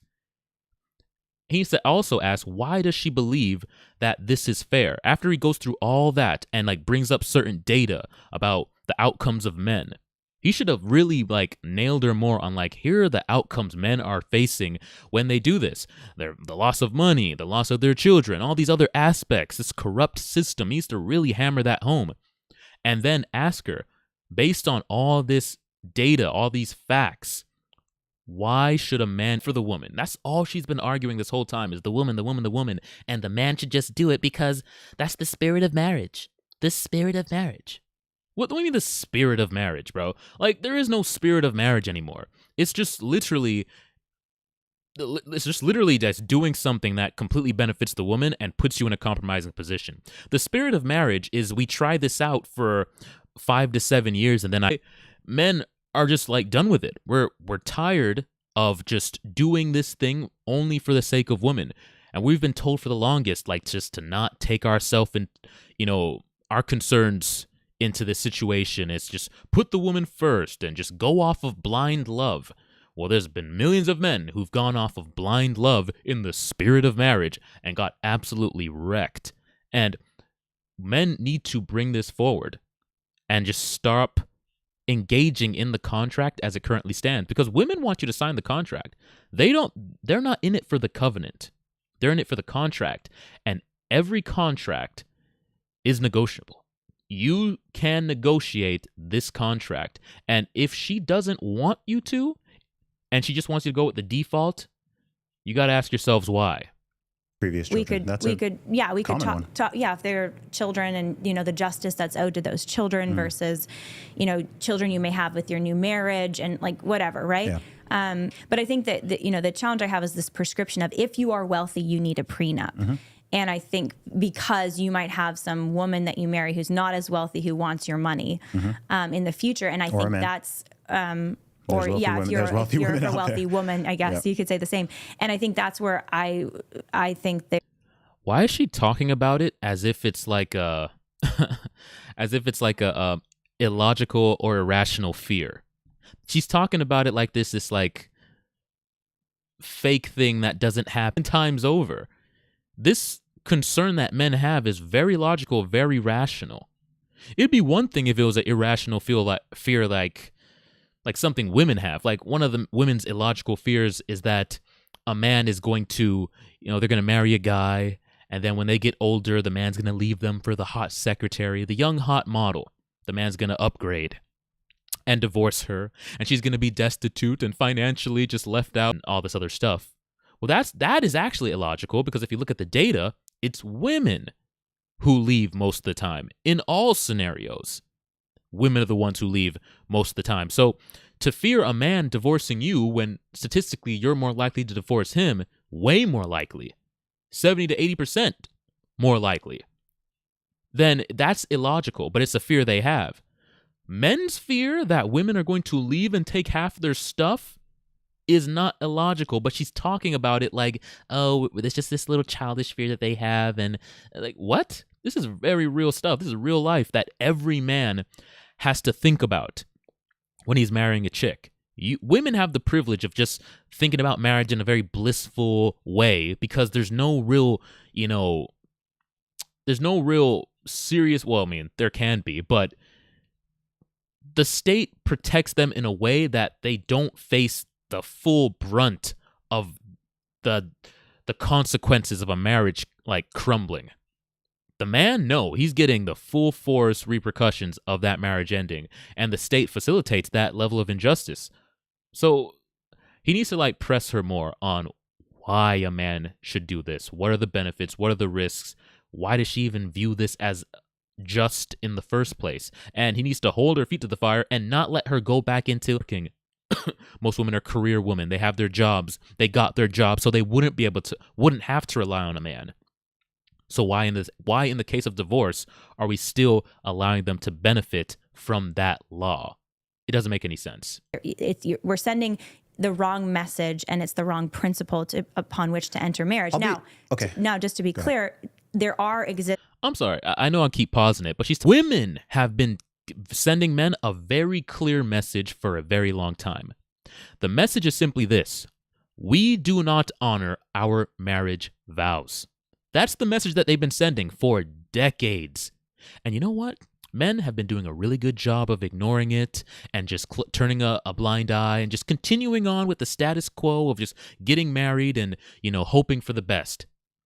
But it's gotten to a point where we can no longer just ignore the message that women are sending, which is we do not honor our marriage vows. 70 to 80%. That's very clear. They don't honor their marriage vows. And it's gone to a point where men, we're not ignoring it anymore. We're not brushing it under the rug. We're calling it out for what it is. And the thing is, men, right? We finally have a voice. And now with social media, men have the ability to pick up their phone, press record, and tell their story. And a very frightening thing that we've realized since men have been doing that is that too many men have the same dang story.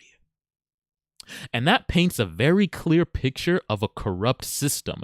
But we don't want to change that corrupt system. Why? Because it benefits women. See, women are just upset that men are finally acknowledging the message that they've been sending, which is, we do not honor our marriage vows. We're finally acknowledging it, and we're making decisions. Because step 1 is acknowledgement. We're not turning a blind eye anymore. Step 2 is we're now making decisions to give us a better outcome. Now, that might be not engaging in the system entirely and just not doing marriage at all. Or it might be adjusting the contract to better suit, both parties.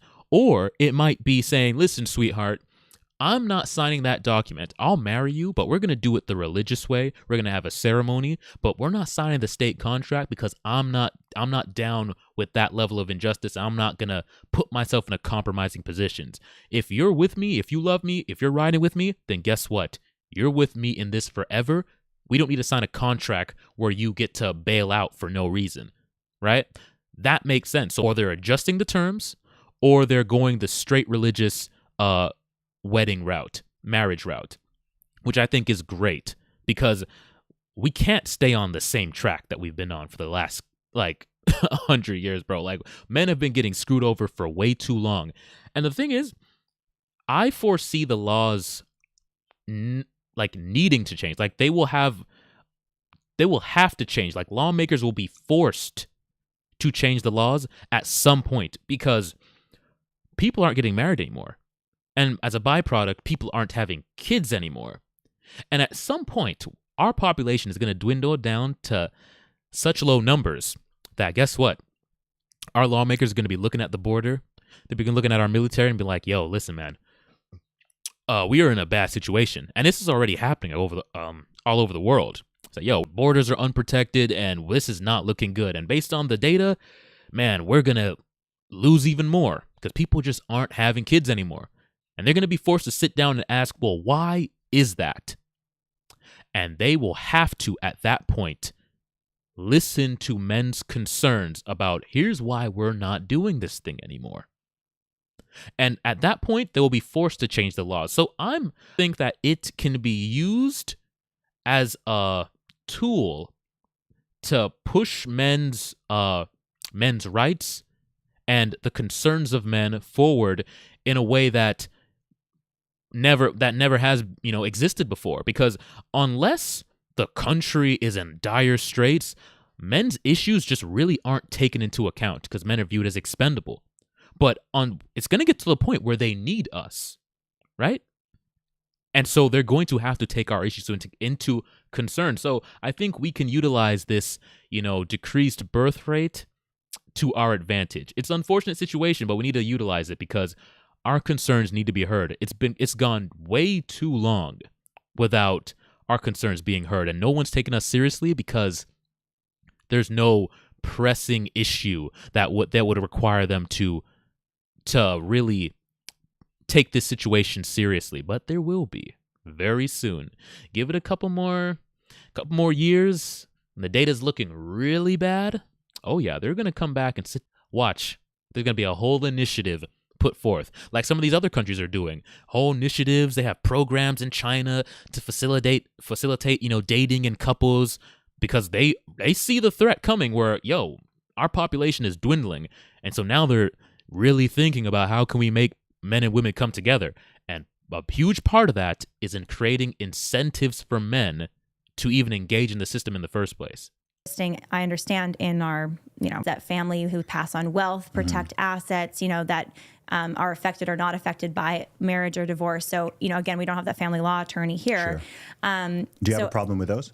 Well, not necessarily. Okay. I mean, I would want to look at the individual ones, but I haven't seen something where I'm like, well, that seems unjust. Sure. What does seem unjust is someone who goes into a marriage saying, I've got to protect this money from my spouse. She just said she has it. Well, that seems unjust. What? Man, this person has no sense of justice at all. What? She literally looks at the outcomes of men with the way it plays out, and she sees nothing wrong with it. But she does see an issue with a man acknowledging this corrupt system and wanting to protect himself. That's where she sees the injustice. This individual is warped, bro. She is completely backwards. No sense of justice whatsoever. because when you go into a marriage, I believe You mean need it's to, immoral? You think it's a moral issue? I mean, I think it's an issue of the nature of what should be the nature of marriage. Is it a true marriage where you're going in with full commitment? Okay, And without sort of- can I give a hypothetical? And it might sound a little crazy. If it were the case that somehow, by magic, if the marriage was just like, okay, in the event of a divorce, both people both or one person gets sick and dies. So they have divorced already? No. Or Let's say that theoretically, in the marriage laws, it was that if a divorce takes place, then one person gets imprisoned for life. Okay, so you're saying it's like this special penalty that the law has. Yeah, let's say the consequence of divorce was imprisoned for both. Let's just take an extreme because I'm just trying to understand something. Okay. And let's say you could create an agreement that says, okay, I think that's a bit extreme and unfair. We can undo that with the prenup. We can make an agreement which undoes the thing that says in the event of a divorce, we both end up in prison for life. Would I be okay with that? As you're asking? Yes. Of course, and Okay. because the consequences are because it would be unjust to have a law that says if you So if you think but let me just to explain. Sorry, go ahead. To explain. So we're using this term prenup and throwing it around. A lot of it depends on what is the purpose of the prenup and what does the prenup says. Agreed. Back to your tweet and what I understand your position to be, the purpose of it and the sort of spirit behind it is I have wealth. It's not fair that this woman I'm going to marry gets a significant portion of my wealth that I accrued before her. Therefore, help me understand your position. So, That's my position. Like, what? And not even like protect it from her. It's just making sure that I don't, because it's just making sure that the man isn't screwed over. Like, baked into the default contract, the man is going to be screwed over, bro. Like, we've seen it time and time again from men with out. So, yeah, is a man supposed to do nothing about that? Just, bro, it's literally, it's so messed up. It's like to acknowledge the injustice and to take action because of the injustice shows that you aren't really committed. Like, that is so warped. That's so warped for the best, despite knowing all the data. Don't acknowledge it. Don't take it into account. Just continue on because it benefits me. And if you're not going to engage in this contract that solely benefits me, then you're not really invested and you have the wrong mindset of marriage and you're not going in with the spirit of marriage. The spirit. Man, it's a bunch of BS. So I think the primary benefits of a prenuptial agreement, like I said, I think number one is actually to prevent potential arguments, not just within a couple, but also amongst family members, of in-laws, all that type of stuff. Also, as I've said, if you have potential inheritances, if you have a business, if you have business partners and so on, there's many places where they're like, okay, you can get married, but there's got to be some type of prenuptial agreement because there's you're plugged into all of these other things. We've already talked about people potentially already having children. Facts, bro. Like, my parents have a business, bro. And we already talked about them passing it down to us. So this is a serious thing that I got to think about, man, because I got stuff on the line. I can't just be like engaging in the default settings. Well, I'm already not going to do that. But if I was to, then everything my parents and me and our family put into building that business. She wasn't there building literally with your hands this place and like reconstructing and all the things that went into it and all the hours and the blood, sweat, and tears and the good days, the bad days. She wasn't there for that. That was years before I met her. But this person can just come in and for like, what, I don't know, was it like, is it 3 years after that they can get half, or is it by default half? I think it's, let's say after 5 years, this individual could just come and take half of something she had nothing to do with. And she thinks that that's just. And she believes that the man who says, you know what, I'm going to protect this thing that this individual had nothing to do with. This was built by my family. This was built by me. Honestly, I'm shocked. I'm shocked at that take. I am really shocked. I think people insure everything else. People insure health, people insure their cars, people insure all these things that are far less important than their marriages. So it's additional peace of mind. As I've said, I think it also... So you're saying it's insurance. So you're saying, I misunderstand you because it's not about protecting your wealth. It's about insurance. So I don't like to think of the idea of, oh my gosh, like if I die or I'm incapacitated, like I'm planning for my death. Like, but there's no moral issue with it, right? Like, it's no, not like... I don't have a moral issue with it. I'm just saying, because a lot of people with their pushback against prenuptial agreement, it's largely an emotional reaction.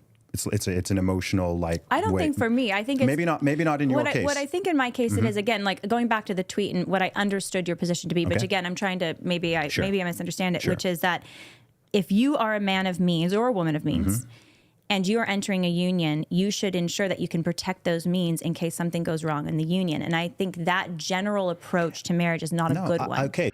We wouldn't have to do that if the default terms of the contract were fair for both parties. You see, the corrupt nature of the contract itself, it's a necessity now for a man to take these actions.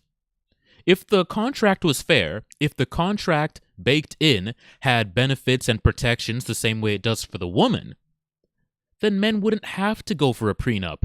But see, they don't want to adjust the contract. They don't want to reform the laws and change it because they know that it overwhelmingly benefits them at the cost of the man, and they're happy with that. They're okay with that level of injustice.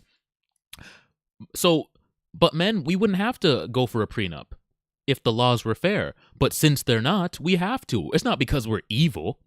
The same, like, why is it okay for a woman to protect herself in every way, shape, and form regarding relationships, dating, finances, you name it? We tell leverage money against you. He could leverage whatever against you. And you need to protect yourself in every way you can. But anytime a man wants to protect himself, he's evil, he's manipulative, he's not fully invested. He's not with the spirit of marriage.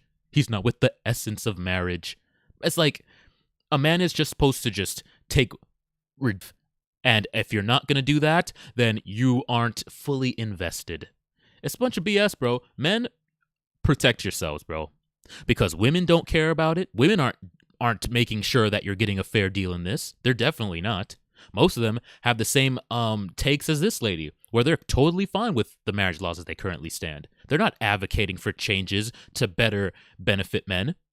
The state doesn't care to change it. There's been men who've, lobbied and tried to get laws changed, and nothing happens. I mean, we have made a bit of progress, but that was, I remember in Florida, it was like a lifetime alimony is now eliminated, which that's a beautiful thing. That is a beautiful thing. So, and I live in Florida, so that's definitely a beautiful thing. But I think we have made, I think that's actually pretty big, but we've made progress. I'm not saying we've made no progress, but we've not made nearly enough progress to incentivize men to engage in this contract, right? We haven't made enough. But, I can foresee, like I said, in the future, that things will have to change because men are not engaging in it anymore. Marriage rates are just falling off a cliff. And not one we should be recommending at large. That's my position. Yes. And it's not because of it, not only with the all-in spirit of full commitment, without the sort of trapdoor of I can get out of this later, but also with an understanding that what you do with a marriage is not just about satisfying each other and having fun together. I'm sorry, I know I'm stopping it a lot, but baked into the contract is the trapdoor that I can get out of this later. She's speaking about the covenant, but she's engaging in the state contract. They're two different things. Well, we should engage in it like we can't get out of this later. But we can get out of this later. And the ones who are getting out of it later are the women. And the ones who pay for that action are the men. It's problematic. She's talking about two different things and trying to pretend that they're the same. It's baked in. No fault divorce. They can get out of it later. So why should I pretend as though that's not knowledge, the contract, and how it doesn't benefit you? Well, we should pretend like we can't get out of this later, even though you absolutely can. No, there's no pretending. We're going to acknowledge the reality of the situation. Build a family together. Agreed. And a family project, all your resources you should make available to that family project. Like, that is the purpose of your resources, should be not your own personal pursuits and pleasures, but the family project. And the family project needs both spouses to lead it. So to sort of like siphon off part of your, just to finish, like just to siphon off part of your resources from the other spouse to say, yeah, I'm doing this family project with you, but I'm not going all in with my resources because I want to protect them from you in case something goes south. I think that's the wrong posture for not just for her sake of the wife, but for the kids. And if God forbid there is some sort of separation in the future by choice of one or the other or both, the kids have nothing to do with it because the state is going to make sure the kids are taken care of regardless from the income of both parties, the man and the woman. So you see how women always do this, bro. Whenever you're having an argument with a woman, especially when it comes to relationships, they like to throw in the kids because it makes it seem like whatever it is they're arguing is coming from a very selfless place. Remember the children, the kids. They always do that. No, this is between the man and the woman. The kids are going to be taken care of regardless. The state's going to make sure of that. Whether you're together, the kids are going to be taken care of, or you're separated, the kids are going to be taken care of. That is baked in. So don't try to bring in the kids to make it seem like, oh, we don't want a prenup because we're thinking about the children. No, you're not. No, you're not. You're thinking about you, and should you want to exit, you will have a payout. Don't try to bring in the children. They always try to do that to make it seem like their reasonings are coming from a very pure and wholesome place. No, it's not. It's coming from a very selfish, like just self-absorbed, just prioritizing their own well-being place. That's it. That you did together in that family project, I think needs to be honored. And I think assets, generally speaking, maybe not all, again, this is where even family law recognizes that not all assets are on the chopping block necessarily. Well, like inheritances and things like that, again, we'll have the family law attorney on, but again, back to that, the reason we have this, a lot of the 50-50 going on, my understanding in law, is because when you do the family project thing, typically speaking, you build these rhythms in your household and your parenting where it's not equal economically. Like someone might be getting the paycheck, but the other person's contributing in a way that's not the paycheck. Agreed. And these things should not be so black and white in terms of, okay, well, I had this money, so I get to keep it afterwards. So why not? Wait. So why are women getting rewarded for essentially destroying the family project? Why is that? Because if a man destroys the family project, he doesn't get rewarded for it. All right? If this family project is so important to you, you took your vows, you said, for better or for worse, saints in health, till death do us part. And now you're saying the family project is so important to you, but you're willing to leave and destroy that family project and break your vows. Why do you get rewarded for that? Very interesting. Like, he needs to ask these questions, man. Like, he's doing a good job, but he's not pressing her hard enough. And I think he doesn't want to ruffle her feathers, right? They're probably like good friends. He probably wants to maintain a cordial relationship. And I think if he like cooks her too hard or like holds her feet to the fire too hard, I don't know, or press her, bro, you need the proper talking points. They aren't really hammered home. They aren't really, told like they need to be. And I think he's being a little too passive with just kind of accepting her talking points and going along with her narratives, when her narratives are false, because she's merging the religious covenant and the state contract and pretending as though they're one, and pretending as though they have the same laws and the same rules and the same outcomes. They're very different. And he needs to do a lot more. He's doing great, but he could be doing a lot more.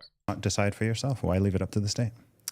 Well, I think if the state again is unjust in how they're doing things they are. at large, and but that well, and that's the thing. But that's where I haven't, are. I guess, and that's where we haven't landed the plane. So we're gonna have to do part two because I know you got to get going in a minute. Okay. But that's where it's Can I ask one question? Do you think that with the way that because you're even so unjust today that you need a prenup as a millionaire Alimony? and this is in the United States or in the UK? Alimony?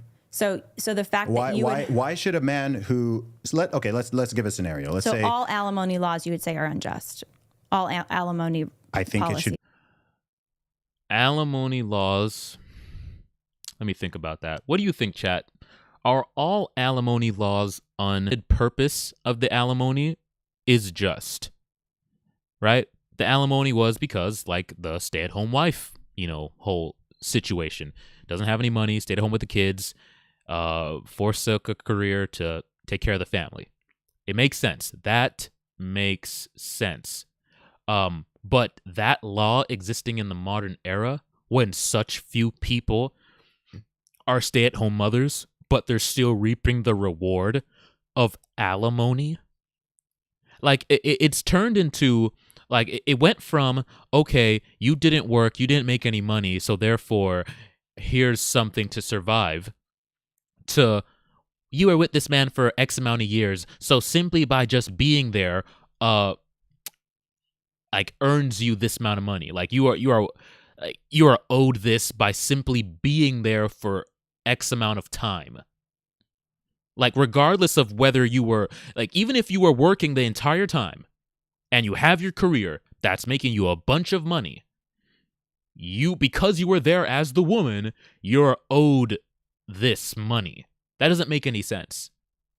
So under certain circumstances, it makes sense. Under most circumstances in the modern era, it makes zero sense, and it in fact is very evil and very malicious. I think it should be up to the people. I don't think that I don't think that a man who's been divorced by a woman should be paying her $5,000, $10,000 a month. What if he divorces her for the rest of her life? Because while she's even gone into a relationship with another man just to pay for her existence, like there's nothing just about that. What if he has divorced her? I think that you make your own.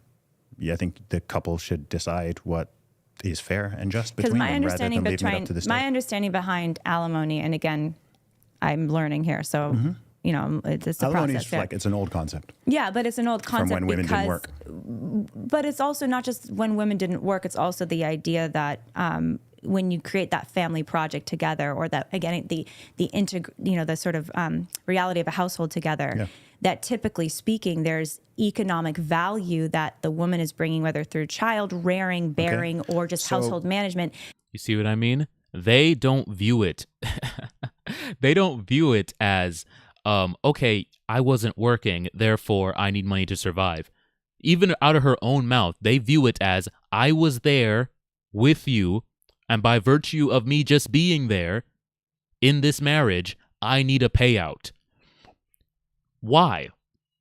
And if that's the case, why do you get a payout and not me? Why are your contributions to the relationship worth a payout and not mine? Because you could argue that a man, in many cases, brings more value to the relationship than even the woman. But why isn't his contribution valued at such a high degree that he deserves a payout for simply being there, regardless of whether he was working or not? He doesn't get that same payout because of his contribution to the family project. So I would ask her, what about your contribution, as opposed to the man's, warrants you a payout? And why not me? Are your values or what you bring to the table more valuable than mine? Is that what you're saying? Is that why yours has a monetary value to it and mine doesn't? Is mine so unvaluable that not only do I not... Man, these questions need to be asked, bro, because he's just going along with her narrative way too much, and he's not pushing back hard enough. Like, I like Zuby, and I've seen him in other debates, but with this one, he's being a little too passive, man. That you can't necessarily put so a if the dollar family amount is on. split up, why should the payments continue. You're not even a family anymore. Because Exactly. Theoretically, I guess in the case of a lot of the alimony, Because in this case, you're saying, justification okay, premarital assets are on the table. Assets because I mean, think gathered about it within this way: them within it are on the you table. took yourself out of the workforce. Yes. You stopped your podcast. You Yeah. stopped your consulting. You stopped your travel. Oh my God. If she's going to do the whole stay-at-home mom thing again, bro, we already went over that. 24 to 26% are stay-at-home moms. The overwhelming majority of women are not staying at home. You stop your career, you stop this, you stop that. No, they're still working throughout the entirety of the marriage. But you see what I mean? Them throwing in these misalities, and he's just going along with it. Like she's brought this up at least 4 times, and he hasn't pressed her on the fact that that's not most cases. He hasn't yet. He just keeps accepting this as like this is the normal. No, it's not.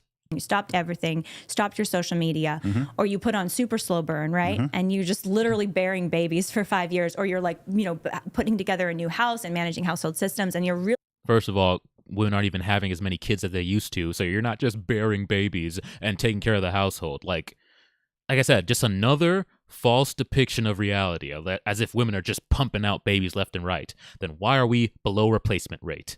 Nothing that she's saying is reflecting reality, and he's not pushing back.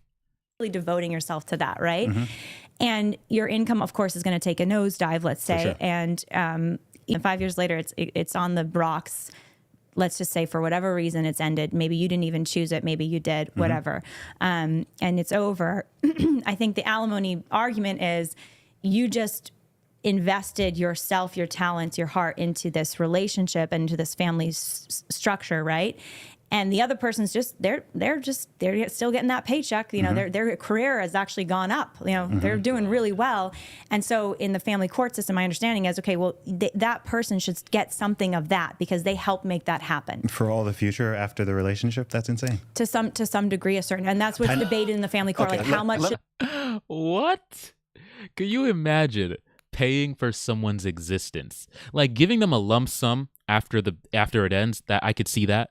And here's the thing, man, he needs to just grant her, like, just so she will stop bringing it up. Just grant this individual, okay, stay-at-home mom, raise the kids, didn't work, gotcha, valid. I mean, that's why it was put in place in the first place. We'll grant you that, stop bringing it up.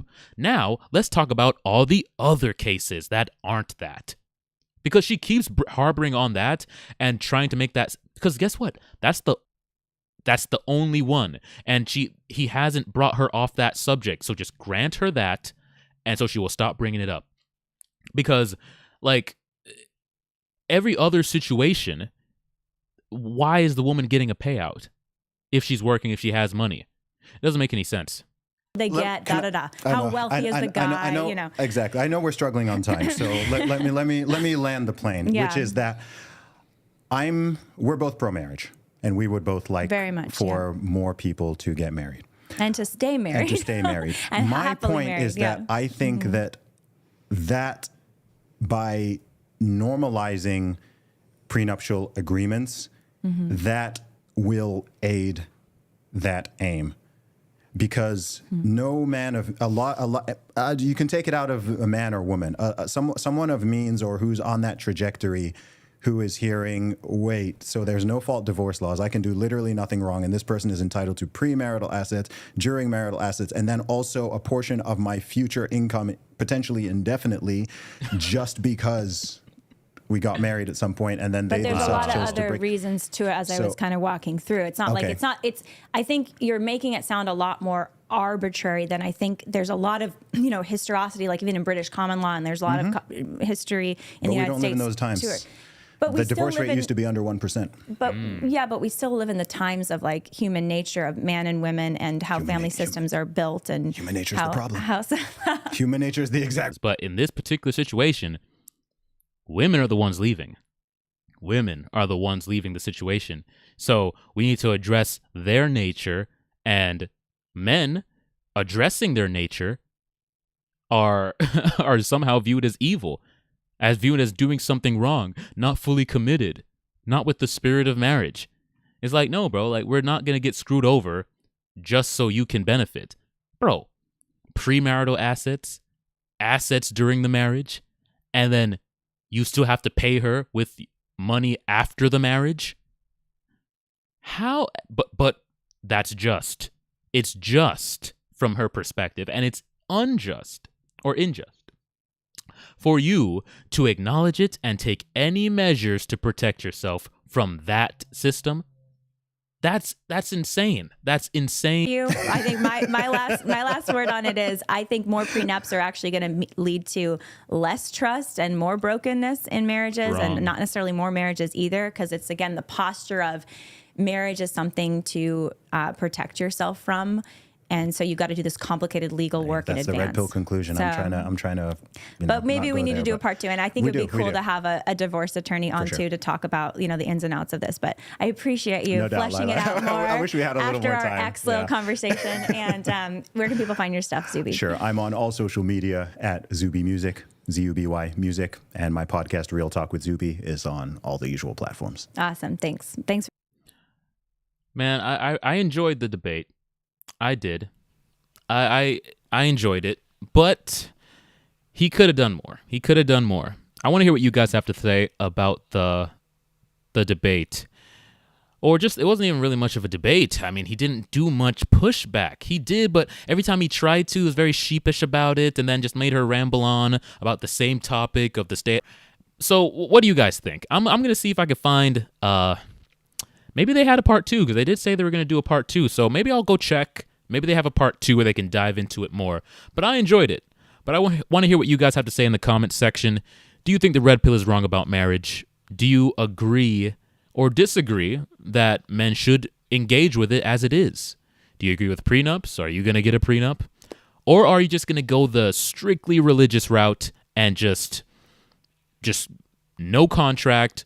We're just going to do a ceremony, right? Make our vows between each other and God, and we're going to go that route.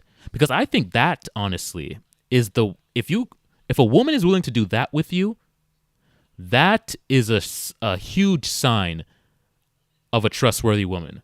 A woman who's only wants to engage with you from the religious, standpoint of marriage.